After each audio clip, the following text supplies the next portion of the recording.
وجاء أخذ يطوف على الكعبة واللهم اغفر لنا وتجاوز أن اللهم ويدعي مسكين، فتحمس وأصابته ضربة شمس ووقع على الأرض، فحملوه وذهبوا به إلى مستشفى أجياد اللي مقابل للحرم.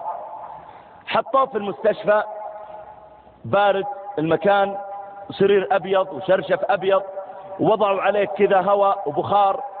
فبعد 4 أو 5 ساعات أفاق.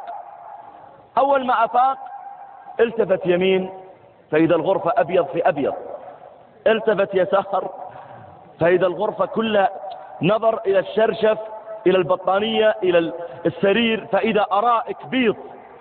المسكين شم الريحة فإذا هي ريحة، طبعا هي ريحة ديتول لكن أحسن من ريحته يعني، فأعجبته الريحة فظن أنه في الجنة، فقال الله أكبر أشهد أن وعد الله حق، الجنة الجنة. فالتفت يمين فرأى 5 ممرضات فلبينيات،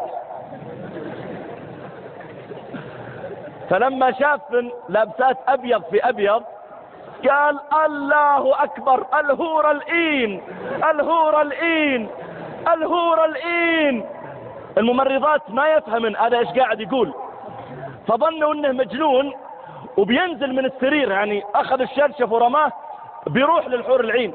فالممرضات اقبلن عليه بسرعة يمسكونه، فقال لا واحد واحد واحد واحد. فالمسكين يظن ان عند الحور العين